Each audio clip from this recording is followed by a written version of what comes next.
Lyra didn't know that the man watching her serve wine was the most powerful alpha in 7 kingdoms.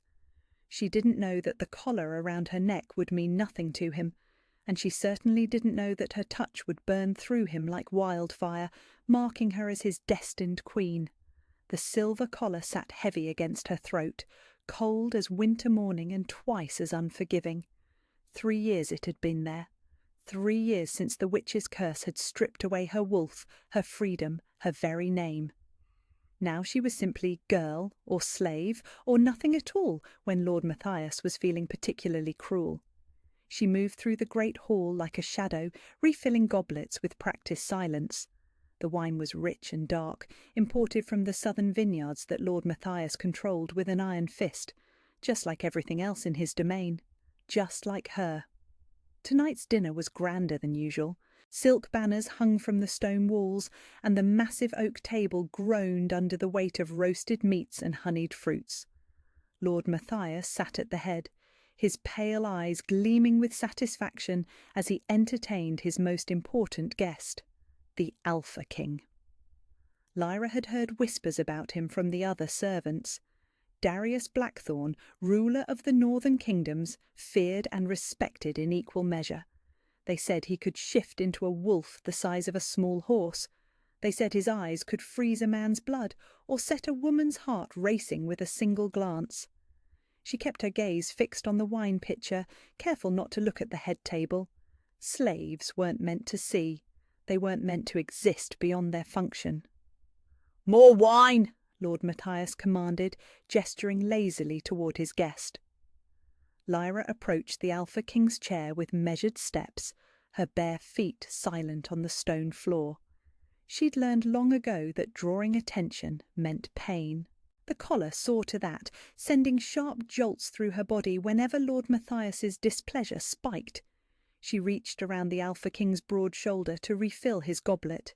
His scent hit her first.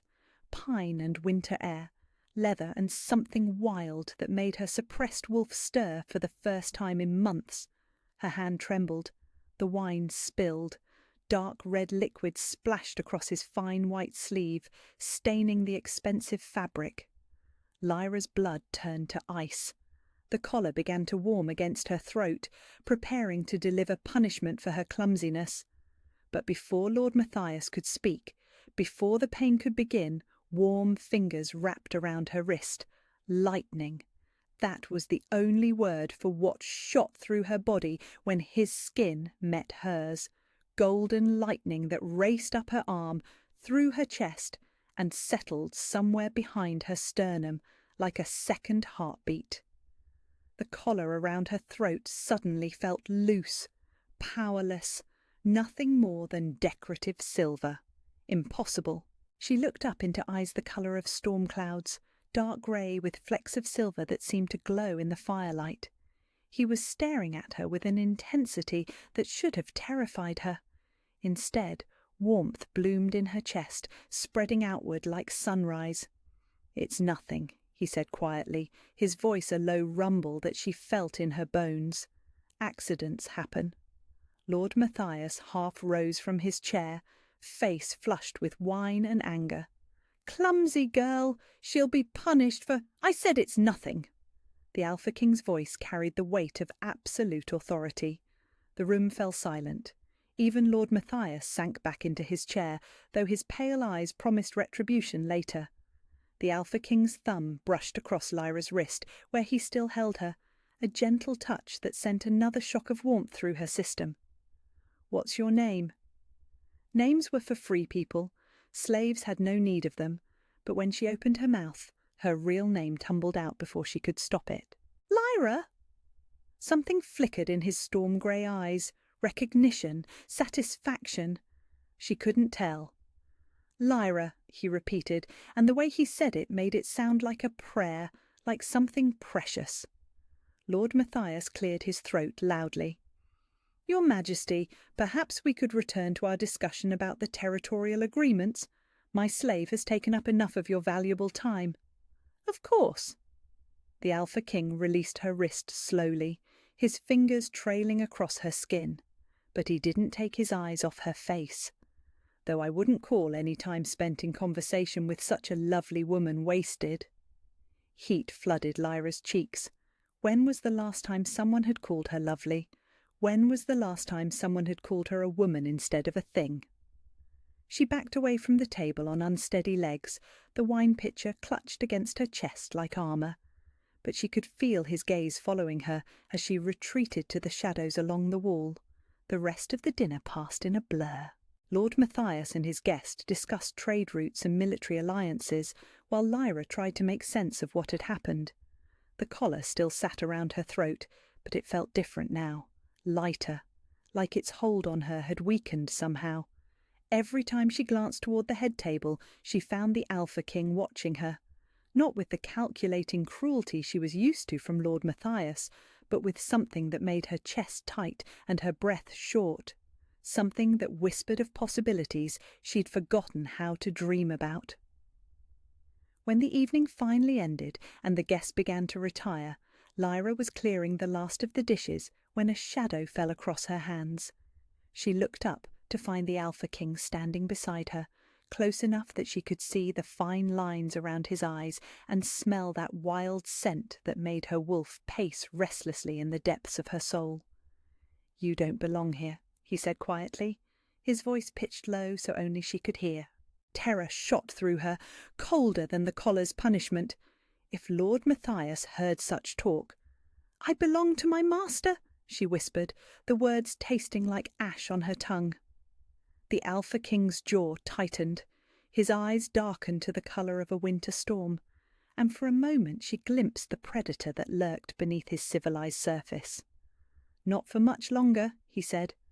Then he was gone, leaving her alone with her racing heart and the impossible warmth still burning in her chest, where his touch had awakened something she'd thought was lost forever. The days that followed were a strange dance of stolen moments and careful avoidance. Lord Matthias kept Lyra busy with endless tasks, as if he sensed the shift in the air around his prized slave. But the Alpha King was patient, and Lyra was learning that patience could be its own kind of power. She was scrubbing the stone steps leading to the guest quarters when his shadow fell across her hands for the second time in 3 days. "You're very dedicated to those stairs," he said, his voice carrying that same low warmth that made her wolf stir restlessly. Lyra glanced around quickly, ensuring they were alone before looking up. "They need to be clean, Your Majesty. Darius." When she frowned in confusion, he knelt beside her on the steps, close enough that his sleeve brushed her shoulder. "My name is Darius, and I think we're past formalities, don't you?" The golden thread that had connected them since their first touch pulled taut in her chest. 3 days of feeling his presence in the castle like a warm hearth fire she couldn't quite reach. 3 days of their eyes meeting across crowded rooms before she remembered to look away. "I shouldn't be talking to you," she whispered. "Probably not." His smile was soft, devastating in its gentleness. "But I find myself caring less about what I should do and more about what I need to do." "And what do you need to do?" "Know you." The simple words hit her like a physical blow. Know who you were before this. Know how someone like you ended up wearing another man's collar. Her hand flew instinctively to her throat, fingers wrapping around the silver band that had defined her existence for so long. "I wasn't always a slave." "I know." There was something fierce in his voice, a barely contained anger that made her breath catch. "Tell me." So she did. The words spilled out of her like water through a broken dam, 3 years of silence finally cracking under the weight of his patient attention. She told him about her pack in the eastern forests, small but proud, led by her father who believed in the old ways. She told him about the harvest festival where she'd met Marcus, the visiting alpha who'd seemed so charming, so devoted. "He courted me for months," she said, her voice growing smaller as the memories sharpened. "Brought me flowers, sang songs under my window. My father approved the match. Everyone said I was so lucky to catch the attention of such a powerful male." Darius's jaw tightened, but he remained silent, letting her continue. The wedding was planned for the spring equinox. But a week before the ceremony, I discovered him with my cousin Elena in the forest. When I confronted him, he laughed, said he'd never intended to marry me, that I was just entertainment until he found a better match. Someone with more land, more connections. The humiliation burned fresh even now, 3 years later. The memory of Marcus's cruel laughter, Eleanor's satisfied smirk, the way the entire pack had looked at her with pity afterward. Elena had always been jealous that he chose me first, Lyra continued. She had a grandmother who practiced the old magics, the kind the Covens had banned centuries ago. Together, they convinced the old woman to curse me. What kind of curse? Darius's voice was deadly quiet. Lyra's fingers traced the silver collar, feeling the magic that pulsed through the metal like a second heartbeat. A binding curse. It stripped away my wolf, made me vulnerable to any alpha's command. The collar appeared around my neck the morning after the ritual, and no amount of force could remove it. Your pack abandoned me. The words tasted like copper and regret. A wolfless female brings bad luck, they said. They couldn't risk the curse spreading, so they cast me out with nothing but the clothes on my back. She'd wandered for weeks, growing weaker as the collar slowly drained her wolf spirit. No pack would take in a cursed female. No family would risk housing someone marked by dark magic. Lord Matthias found me collapsed on a trade road, she said, half dead from hunger and exposure. He said he'd save me, give me purpose. I was so grateful. Her laugh was bitter. I didn't understand the price until it was too late. Darius was silent for a long moment, his hands clenched into fists on his knees. When he finally spoke, his voice carried the weight of absolute conviction. The collar can be removed. Hope flared in her chest, bright and painful. The binding spell can be broken. He turned to face her fully, his storm-grey eyes burning with determination. There are ways, old laws, older magic. I've already sent messages to my court mages, my legal scholars. Why? The question escaped before she could stop it. Why would you risk so much for someone like me? Something shifted in his expression, became tender and fierce all at once. Because you're mine. The words should have terrified her, should have reminded her of Marcus's false promises, of Lord Matthias's cruel ownership. Instead, warmth bloomed in her chest like spring after endless winter. I felt it the moment you touched me, Darius continued, his voice rough with emotion. The mate bond. It's been driving me half mad for 3 days, knowing you're so close but unable to claim you properly. Mate bond, she repeated, the words foreign on her tongue. You feel it too, that golden thread connecting us, pulling tighter every time we're near each other. The way your wolf stirs when I'm close, even through the collar's suppression. She did feel it, had been feeling it since that first electric touch, the sense that something fundamental had shifted in her universe, like a compass needle finally finding true north. But I'm cursed, she whispered, marked by dark magic, owned by another man.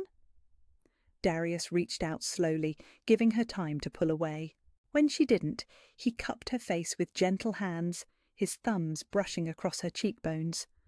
You're not cursed, sweetheart, you're claimed. By fate, by the moon goddess, by me. His eyes held hers, steady and sure. And I don't care who thinks they own you. The only bond that matters is the one between us. Lyra's breath caught.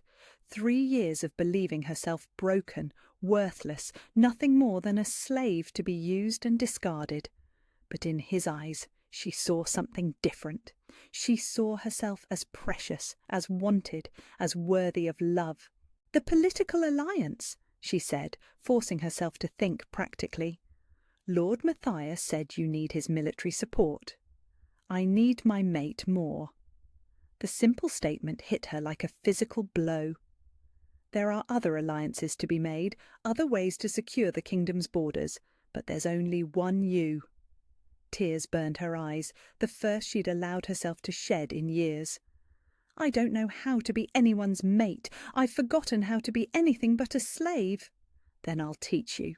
His thumbs caught the tears as they spilled over. "I'll remind you who you were, help you become who you're meant to be, however long it takes, whatever it costs." The golden thread between them pulsed with warmth, with promise, with a love so fierce it took her breath away. For the first time in 3 years, Lyra allowed herself to hope. "What if the curse can't be broken?" she asked. Darius smiled, slow and devastating and full of wicked promise. "Then I'll burn down every magical barrier between us and forge you a new collar, one that bears my mark instead of his." Before she could respond, footsteps echoed in the corridor above them. They sprang apart, the spell of the moment broken by the reminder of where they were, what she still was. "Tonight," Darius murmured as he rose to his feet. "The gardens at midnight. We have much more to discuss." He disappeared up the stairs, leaving Lyra alone with her racing heart and the impossible warmth still burning in her chest. For the first time in 3 years, she had something to look forward to. For the first time since the curse, she felt like she might actually have a future. Midnight came like a whispered promise. Lyra slipped through the castle's shadowed corridors, her bare feet silent on the cold stone. The collar around her throat felt heavier tonight, as if sensing her defiance. Lord Matthias believed her safely locked in the servants' quarters, but desperation had made her clever. A loosened window latch, a careful climb down the ivy-covered walls, and now she stood in the moonlit gardens waiting for the impossible. The roses were in full bloom, their perfume thick in the summer air. She'd tended these gardens once, back when Lord Matthias had still pretended she was more than property. Before he'd grown bored with the pretence and relegated her to scrubbing floors and serving wine. "You came." She spun toward the voice, her heart hammering against her ribs. Darius emerged from the shadows beneath the ancient oak tree, moonlight turning his dark hair silver. He'd shed his formal dinner clothes for simple leather and linen, looking less like a king and more like the wolf she could sense prowling beneath his skin. "I wasn't sure you would," he said, stopping just close enough that she could feel his warmth. "Neither was I." The admission slipped out before she could stop it. 3 years of survival had taught her caution above all else, but the golden thread between them hummed with need, drowning out every instinct that screamed at her to run. They walked deeper into the garden together, following paths lit by scattered torches. The night air was soft against her skin, carrying the scent of jasmine and something wild that made her suppressed wolf pace restlessly. "Tell me about your wolf," Darius said, as they settled on a stone bench beside the fountain. Water trickled musically in the darkness, a gentle counterpoint to the tension thrumming between them. Lyra's hand moved instinctively to her throat. "I can barely remember her. The collar has been draining her for so long. Try." His voice was gentle but commanding, carrying just enough alpha authority to bypass her conscious resistance. She closed her eyes and reached deep, past the layers of pain and submission, searching for the part of herself she'd thought was lost. There, a flicker of silver and moonlight, weak but still alive, still fighting. "She was silver," Lyra whispered, tears pricking her eyes. Like starlight on fresh snow, small but fast, she loved to run. "What was her name?" The question hit her like a physical blow. Wolves chose their own names, revealed them only to their deepest bonds. She'd never told Marcus, had been saving it for their wedding night like some precious gift. "Luna," she breathed. Darius's sharp intake of breath made her eyes snap open. He was staring at her with an expression she couldn't read, something between wonder and fierce satisfaction. "Luna," he repeated, the name a reverent whisper. "Moonchild. No wonder fate brought you to me."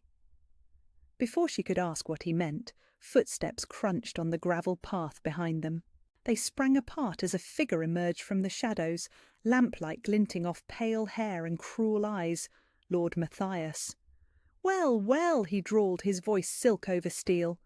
"What have we here? My little slave, entertaining our royal guest in the gardens at midnight. How accommodating of her. Terror shot through Lyra's system, colder than winter rain. The collar around her throat began to warm, preparing to deliver punishment for her disobedience. Darius rose to his feet with predatory grace, placing himself between Lyra and her master. "Lord Matthias, you're up rather late." "I couldn't sleep," Matthias replied, his smile razor-sharp. "Something about wolves howling in the distance. It made me restless, protective of my property." The collar sent a sharp jolt through Lyra's body, making her gasp.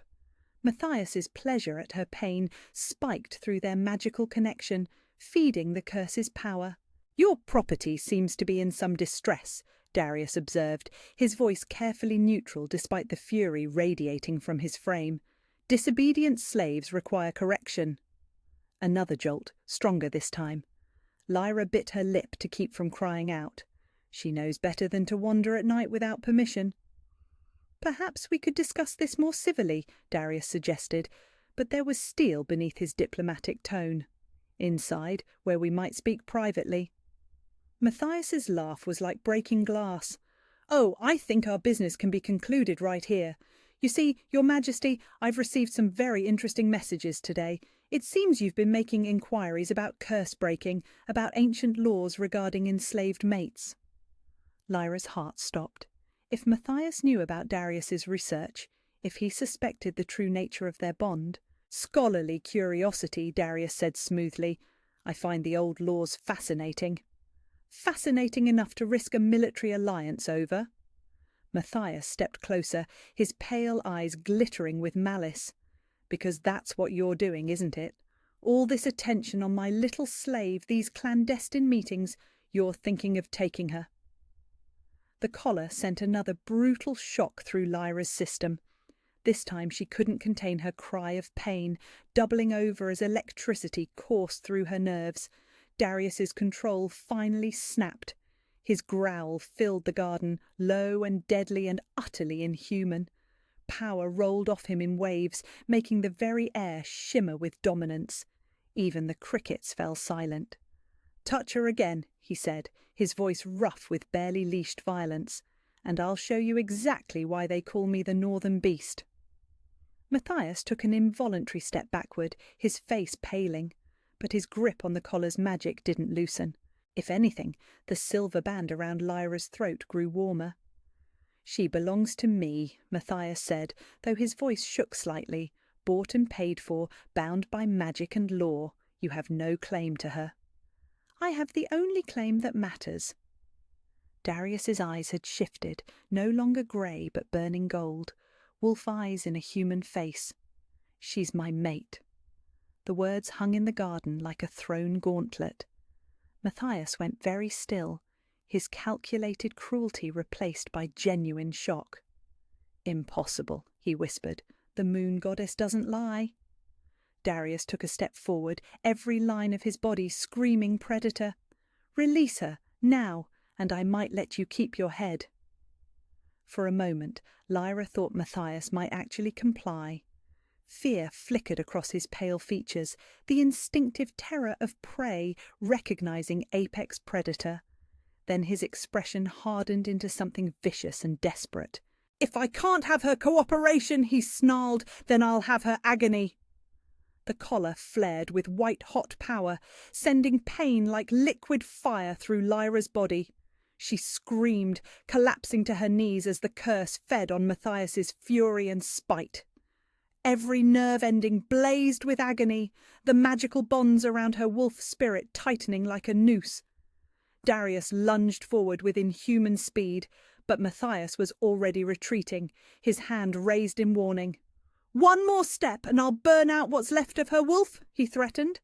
"The collar is tied to my life force, yes, but I can overload it before you reach me. She'll survive, but she'll be empty, hollow, nothing but a breathing corpse." Darius froze, his entire body vibrating with barely contained rage. The wolf in his eyes blazed brighter, demanding blood and violence. But his mate was in danger, and that trumped everything else. "What do you want?" he asked through gritted teeth. Matthias's smile was triumphant and terrible. "The alliance, signed tonight, in blood if necessary. Your army's at my disposal when I march on the Eastern Territories, and you'll stop this ridiculous infatuation with my slave immediately." The pain in Lyra's body was nothing compared to the despair that flooded her chest. She'd been foolish to hope, stupid to believe that love could overcome the reality of her situation. She was cursed, owned, worthless, nothing more than a political inconvenience. "Do it!" she gasped, the words torn from her throat. "Save your kingdom! I'm not worth a war!" Darius's head snapped toward her, his expression stricken. "Don't you dare! Don't you ever say you're not worth everything I have to give! But your people will understand when I explain that their king found his mate in chains." His voice carried absolute conviction, the authority of an alpha who had never doubted his own power. "There will be no alliance, Matthias. Not now, not ever." Matthias's face went white with rage. "Then she dies, slowly, painfully, while you watch." The collar began to pulse with deadly energy, building toward a final killing surge. Lyra felt her wolf spirit flutter weakly, preparing for the end. But before the curse could deliver its fatal blow, Darius spoke a single word in the old tongue, his voice carrying power that made the very stones of the garden ring like bells. "Enough!" The collar's magic faltered, confused by the alpha command layered through that ancient word. In that moment of hesitation, Darius moved. He crossed the distance to Matthias in a single bound, his hand closing around the other man's throat. They went down together in a tangle of limbs and snarled curses, rolling across the gravel path as they fought for dominance. The collar's power sputtered and died as Matthias's concentration shattered. Lyra gasped in relief, sweet air filling her lungs as the magical pressure lifted, but the reprieve was temporary.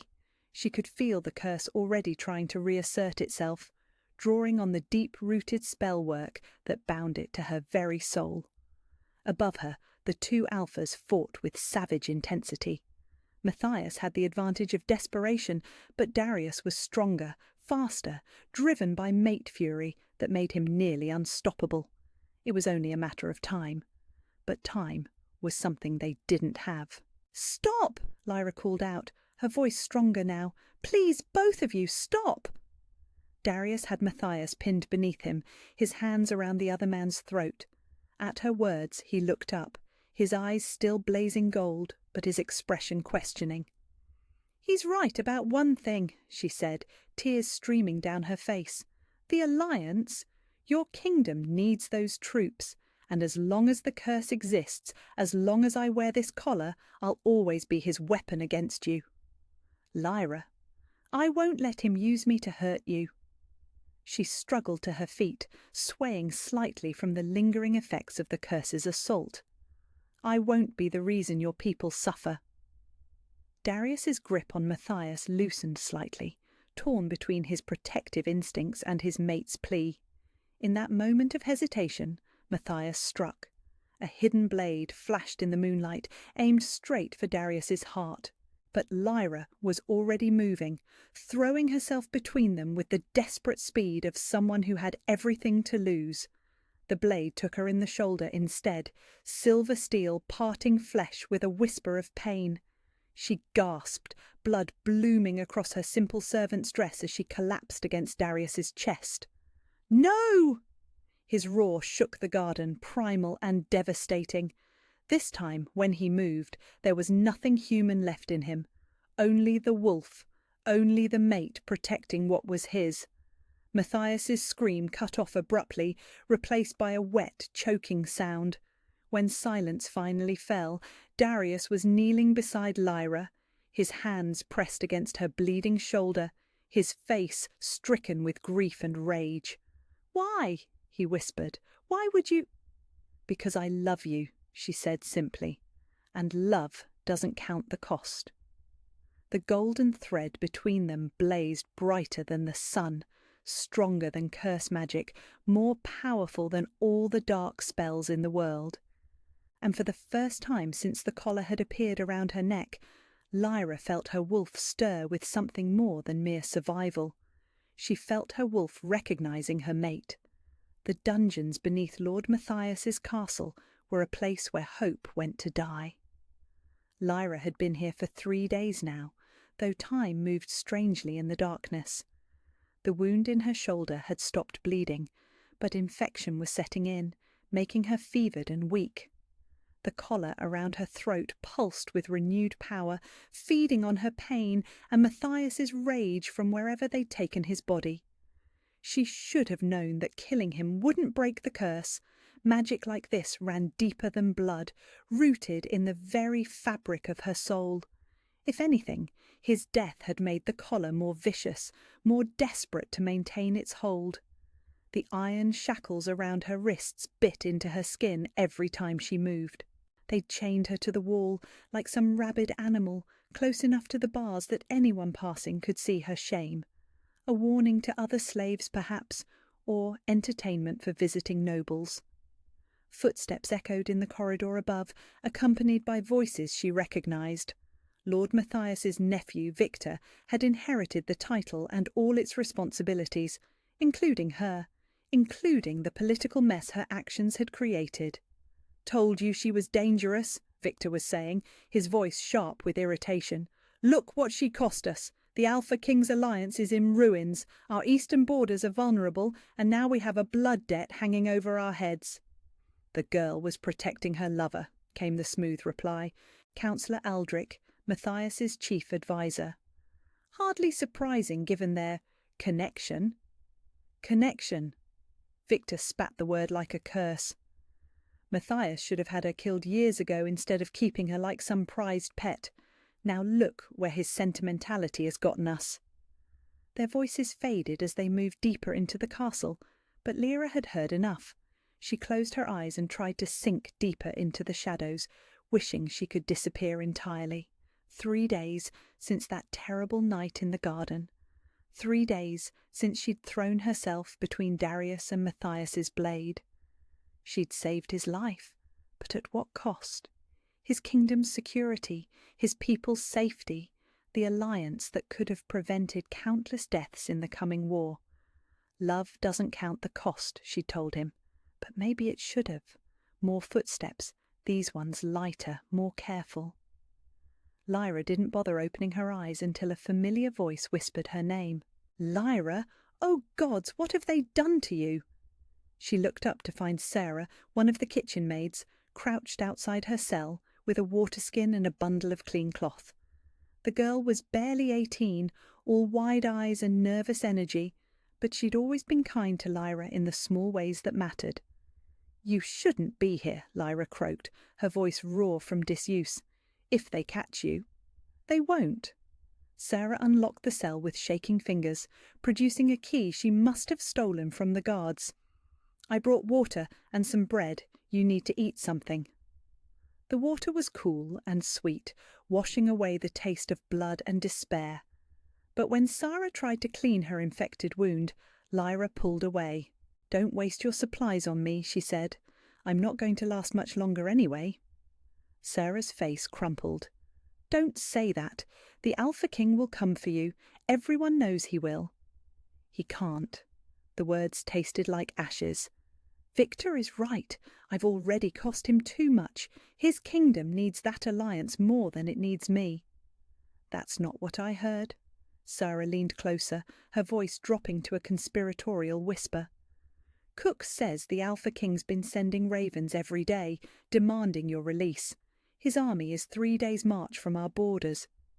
Hope flared in Lyra's chest, bright and painful. "His army?" 5,000 strong, with war wolves running alongside the cavalry. Sarah's eyes were bright with excitement. "They say he's coming himself, that he means to tear down these walls stone by stone until he finds you." The hope died as quickly as it had sparked. "He'll get his people killed. Victor has twice that number, and defensive advantage. It would be a massacre." "Maybe." Sarah shrugged, apparently unconcerned by the prospect of war. But Cook also says the other lords are starting to whisper about what really happened that night, about why Lord Matthias died. Some think Victor should hand you over before things get worse. Before Lyra could respond, heavy footsteps echoed in the corridor. Sarah's face went white with terror as she scrambled to relock the cell, shoving the water skin through the bars before fleeing into the shadows. Victor appeared moments later, flanked by 2 guards and looking thoroughly displeased. His resemblance to Matthias was unmistakable. The same pale hair, the same cruel mouth, but he lacked his uncle's calculating intelligence. Victor was all bluster and rage, which made him infinitely more dangerous. "The famous slave," he sneered, stopping just outside her cell. "The woman who thinks she's worth starting a war over." Lyra remained silent, knowing that anything she said would only fuel his anger. "Do you know what your Alpha King has cost me?" Victor continued, beginning to pace. "The Eastern Lords are demanding compensation for the broken alliance. The Western Territories are questioning my ability to maintain order. And now I have 5,000 enemy soldiers breathing down my neck, all for one worthless slave girl." Still, she said nothing. Let him rant, let him work himself into a fury. It would all be over soon enough. "But perhaps," Victor said, his voice taking on a silky quality that reminded her uncomfortably of Matthias, "there's still a way to salvage this situation. You're going to help me send a message to your precious Alpha King." Fear prickled down Lyra's spine. What kind of message? Victor's smile was razor-sharp. "The kind that ends wars before they begin. You're going to tell him that you don't want to be rescued, that you choose to remain here with your true master." "I won't." The words were out before she could stop them, flat and defiant despite her weakness. "Oh, you will!" Victor gestured to the guards, who stepped forward with grim purpose. "Because if you don't, I'll start killing servants, 1 each day until you comply, starting with that pretty little kitchen maid who's been bringing you food, Sarah." Terror shot through Lyra like ice water, colder than the collar's punishment. "She's just a child." "A child who will die for your stubbornness unless you do exactly as I say." Victor pulled out a scroll and quill, setting them on the stone floor just outside her reach. "Write the letter, slave. Tell your king that you renounce all claim to his protection, that you choose slavery over whatever he's offering." Lyra stared at the writing materials, her heart breaking with each shallow breath. How could she choose between Sarah's life and Darius's heart? How could she condemn an innocent girl to save herself from having to lie to the man she loved? "I'm waiting," Victor said impatiently. With shaking hands, Lyra reached through the bars and picked up the quill. The words felt like poison on her tongue as she began to write, each letter a small betrayal of everything she dared to hope for. "My Lord Darius, I write to inform you that I do not wish to be rescued from my current situation. I have served in this household for 3 years, and it is where I belong. Any feelings I may have expressed were born of gratitude, not love. I ask that you withdraw your forces and forget about me. I am not worth the blood that would be shed in my name. Please do not come for me. I do not want to be found." Her hand trembled as she signed her name, the letters blurring through her tears.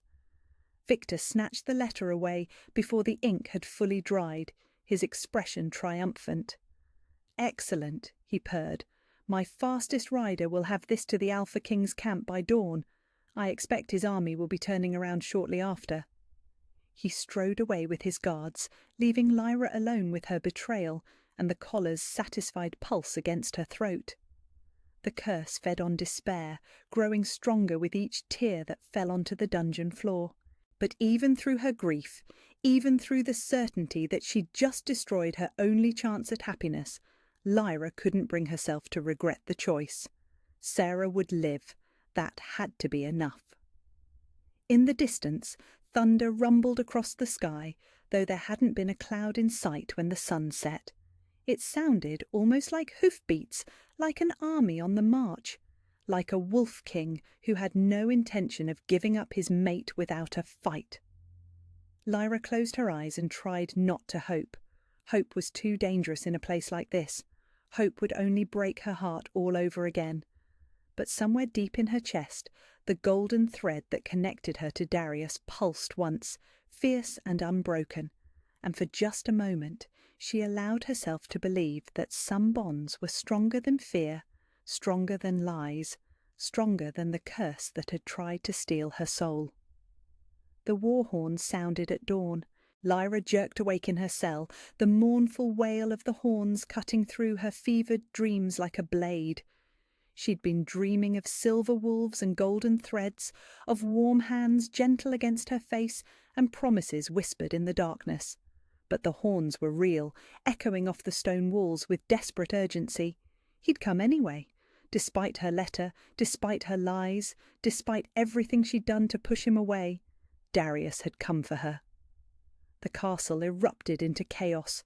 Footsteps thundered overhead as soldiers ran to their positions.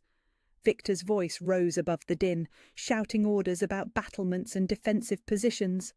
But underneath it all, Lyra could hear something else, something that made her wolf stir weakly in the depths of her soul, howling, not the mournful cry of a single wolf, but the coordinated song of an entire pack.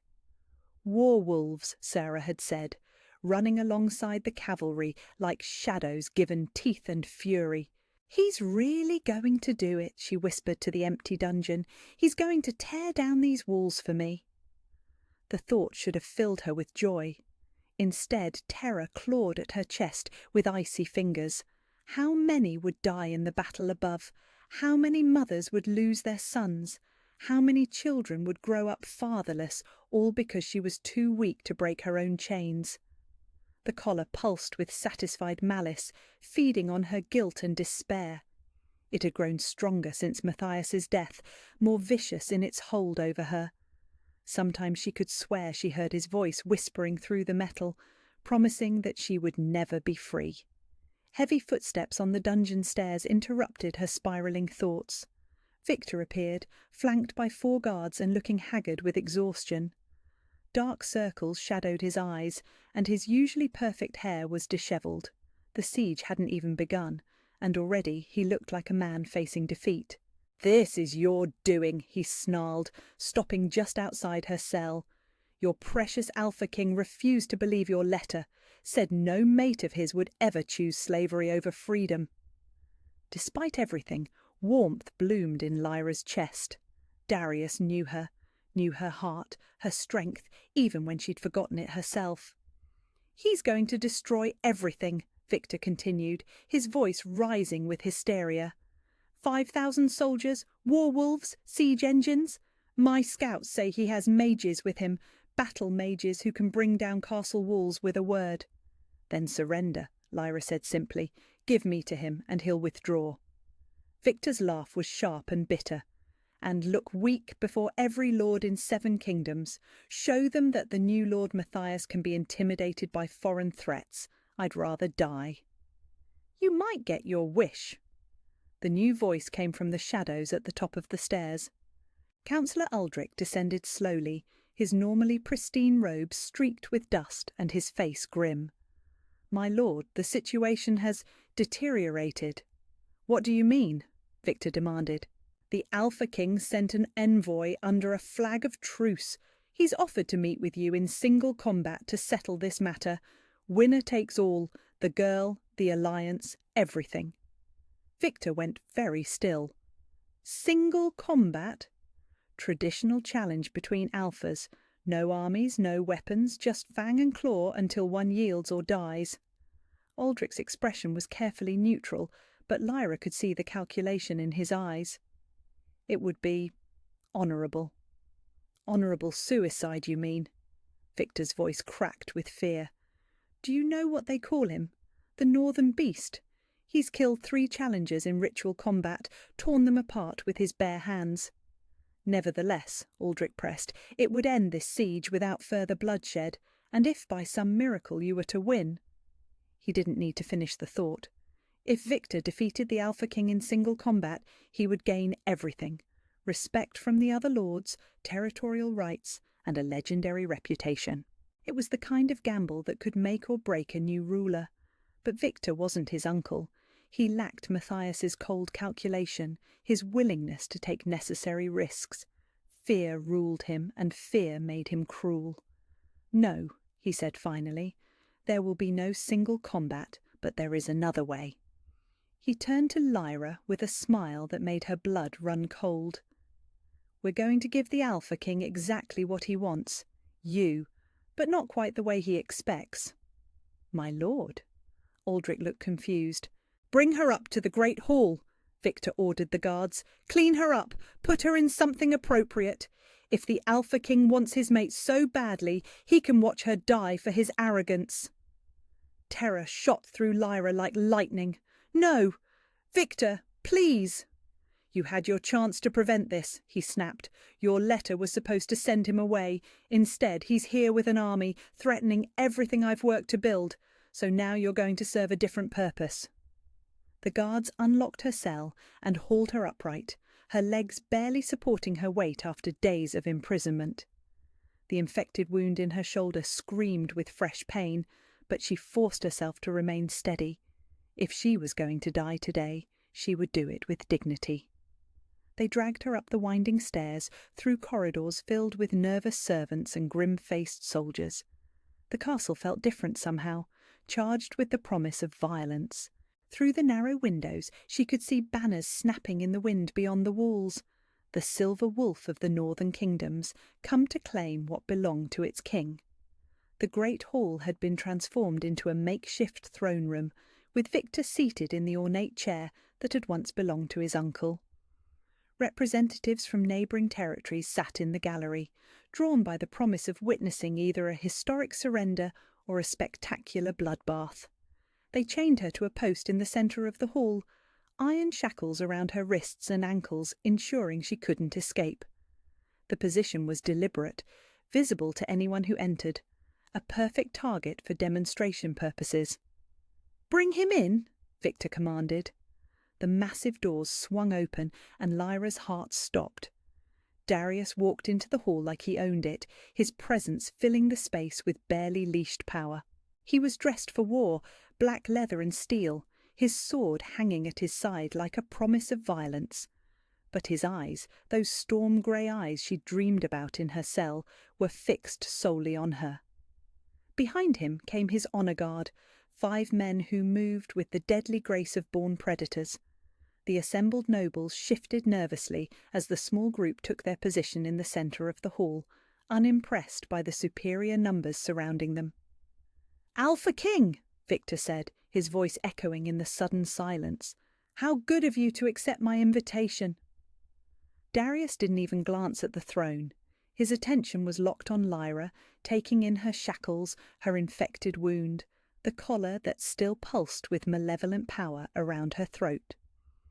When their eyes met across the hall, the golden thread between them blazed to life, stronger than ever, despite everything that had tried to break it. "Release her," he said quietly, his voice carrying absolute authority. "Now." Victor's laugh was high and nervous. "I'm afraid that's not possible. You see, she belongs to me, bought and paid for, bound by magic and law. A slave has no right to choose her own master." "She's not a slave." Each word was precise, controlled, deadly. "She's my mate, my queen, and I've come to take her home." "Have you?" Victor rose from his throne, gesturing to the archers positioned along the gallery. "Because it seems to me that you're outnumbered, surrounded, and entirely at my mercy. Perhaps we should discuss terms." For the first time, Darius looked directly at the younger lord. What Victor saw in those storm-grey eyes made him take an involuntary step backward. "The only terms," Darius said with deadly quiet, "are these. Release my mate unharmed, and I'll let you live. Continue to hold her, and I'll show this hall why they call me the Northern Beast." The temperature in the room seemed to drop 10 degrees. Even chained and wounded, Lyra felt the alpha power radiating from her mate like heat from a forge.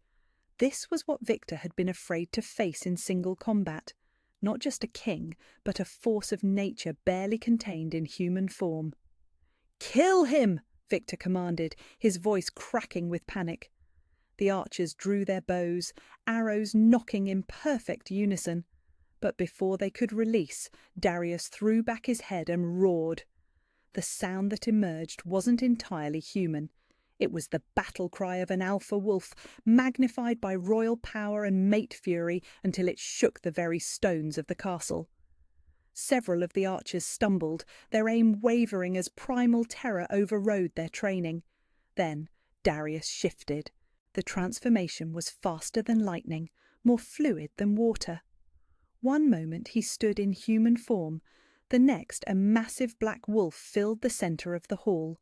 He was enormous, easily twice the size of any natural wolf, with silver eyes that burned like stars and teeth that gleamed like ivory daggers. The northern beast had come to claim his mate. Chaos erupted. Some of the archers managed to loose their arrows, but they bounced harmlessly off his thick coat or buried themselves in the wooden floor. The wolf that had been Darius moved through their ranks like death itself, not killing but scattering, sending trained soldiers fleeing in terror before his supernatural presence. In seconds, the carefully arranged ambush dissolved into panicked flight. Only Victor remained, pressed against his throne with a silver dagger clutched in his shaking hands. The great wolf padded across the hall until he stood directly in front of Lyra's chains. Up close, he was even more magnificent. Coal-black fur that seemed to absorb the light, silver eyes that held both human intelligence and wolfish devotion. When he looked at her, she saw everything he was offering: protection, love, a crown to replace her collar, freedom. He shifted back to human form in a ripple of power, his hands immediately going to her shackles. But before he could break them, Victor's voice rang out across the hall. "One more step and she dies."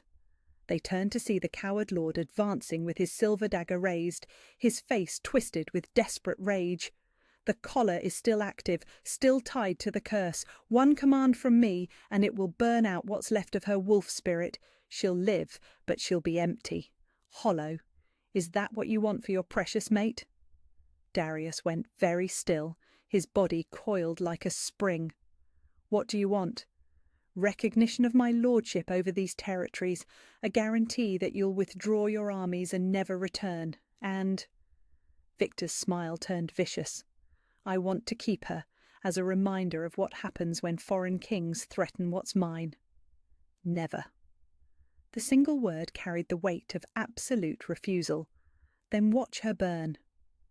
Victor began to speak the words of command, the ancient phrases that would overload the collar's magic and destroy what remained of Lyra's wolf spirit. She felt the silver band around her throat begin to heat, preparing to deliver its final devastating blow. But before the curse could complete its work, Lyra found her voice. "I reject you," she said clearly, her words ringing through the hall like a bell. "I reject your claim, your ownership, your right to command me. I am not yours. I never was." The collar faltered, its magic confused by her open defiance, and in that moment of weakness Darius struck. He crossed the distance to Victor in a single bound, his hand closing around the other man's throat. The silver dagger clattered to the floor as Darius lifted the lord off his feet, his eyes blazing with alpha fury. "She wears another man's collar," he said, his voice rough with barely controlled violence. "But she'll wear my crown instead." His free hand closed around the silver band at Lyra's throat. For a moment nothing happened. The curse held, fed by years of pain and magical binding. Then the mate bond flared between them, golden and pure and stronger than any dark magic. The collar shattered. Silver fragments scattered across the floor as 3 years of magical bondage broke apart like morning mist. Lyra gasped as her wolf spirit rushed back into her body, wild and free and singing with joy. She could feel everything. Darius's love blazing through their bond, the pack wolves howling victory outside the walls, the rightness of finally coming home. "Mine," Darius said, releasing Victor to cup her face in his hands. "My mate, my queen, my everything." "Yours," she whispered, tears streaming down her cheeks. "Always yours." He kissed her then, fierce and gentle and full of promises. Around them, the broken remains of the collar dissolved into silver dust, blown away by a wind that smelled of freedom and forever. When they finally broke apart, Darius was smiling. The first real smile she'd seen from him since that night in the garden. "Ready to see your crown, my queen?" Lyra looked around the hall, at the scattered nobles and cowering lord, at the evidence of a kingdom that ruled through fear rather than love. Then she looked back at her mate, her alpha, her destiny made flesh. "I'm ready for everything," she said. The journey to the northern kingdoms took 7 days, but for Lyra it felt like a dream. She rode beside Darius on a mare the colour of fresh snow, her legs weak from years of captivity, but her spirit soaring with newfound freedom. The collar was gone, its silver fragments scattered to the 4 winds, and with it the crushing weight of magical bondage that had defined her existence for so long. Her wolf was back. Luna stirred restlessly beneath her skin, eager to run, to hunt, to feel the earth beneath her paws after 3 years of enforced silence. But she was patient now, content to wait for the right moment to emerge. They had forever, after all. The northern kingdoms were everything Lyra had dreamed they would be. Rolling hills covered in silver-green pines, crystal streams that sang as they tumbled over moss-covered rocks, and air so clean it made her lungs ache with joy. This was what freedom smelled like, wild and pure and infinite with possibility. "Tell me what you're thinking," Darius said, guiding his black stallion closer to hers as they crested a hill that overlooked his capital city. Lyra stared down at the sprawling city below, at the white stone buildings that gleamed like pearls in the afternoon sunlight, and the magnificent palace that crowned the highest hill like a jewelled diadem. Banners bearing the silver wolf snapped in the mountain breeze, and she could see people in the streets below, going about their daily lives in safety and prosperity. "I'm thinking," she said slowly, "that I don't know how to be a queen." Darius's laugh was warm and rich, the sound she'd fallen in love with during those stolen moments in Matthias's garden. "Neither did I when I first became king. I was barely 21, convinced I'd destroy everything my father had built within a year." "But you're a natural leader. I'm just—" She gestured helplessly at herself, still wearing the simple travelling dress his people had given her to replace her blood-stained servant's clothes. "I've spent 3 years scrubbing floors and serving wine. What do I know about ruling a kingdom?" "You know about suffering," he said gently. "You know what it feels like to be powerless, to have your choices stolen away. That makes you more qualified than most noble-born queens who've never known hardship." They rode through the city gates to the sound of cheering crowds. Word of their Alpha King's mate had travelled faster than their horses, and the people had turned out in droves to welcome their future queen. Children threw flower petals in their path, while merchants and craftsmen bowed respectfully as they passed. "They love you already," Lyra murmured, overwhelmed by the warmth in so many faces. "They love the idea of me finding happiness," Darius corrected. "A mated king is a stable king, and stability means prosperity for everyone."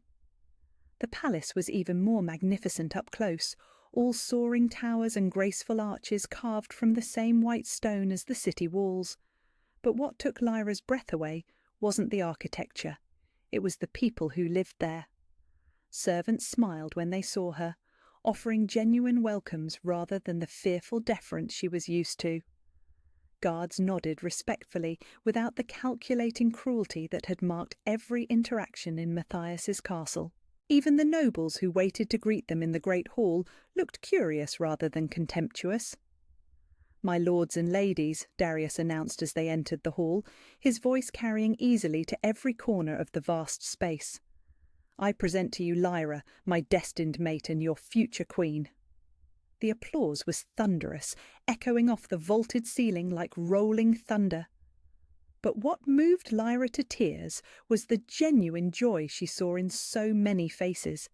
These people weren't just being polite. They were truly happy for their king. The weeks that followed were a whirlwind of learning and growth. Lyra discovered that being a queen involved far more than wearing a crown and looking regal. She sat in on council meetings, learning about trade disputes and territorial negotiations. She walked through the city with Darius, listening to the concerns of merchants and craftsmen and farmers. Most importantly, she began to understand her own power. "You see that woman there?" Darius asked one morning as they walked through the market square. He nodded toward a young mother trying to soothe a crying baby while managing 2 other children. Her husband was killed in a border skirmish 6 months ago. She's struggling to feed her family on a seamstress's wages. Lyra approached the woman without hesitation, her heart aching in recognition of desperate struggle. "What's your name?" "Maya, your majesty," the woman replied, bobbing a quick curtsy while still bouncing the fussing infant. "And what would help you most right now, Maya?" The question clearly surprised her. I wouldn't presume to—" "Please," Lyra said gently, "I'm asking because I want to know." "Childcare," Maya admitted in a rush. "If I could find someone to watch the little ones, I could take on more sewing work, but I can't afford to pay anyone, and my family lives too far away to help." Within the hour, Lyra had arranged for a palace seamstress to take Maya on as an apprentice, with childcare provided in the palace nurseries. It was a small thing, easily accomplished with royal resources. But the tears of gratitude in Maya's eyes made Lyra understand something profound about the weight of a crown. Power wasn't about commanding others to serve you. It was about having the ability to serve others. "You're going to be a magnificent queen," Darius said, as they walked back to the palace, his voice warm with pride and love. "I'm going to try," Lyra replied.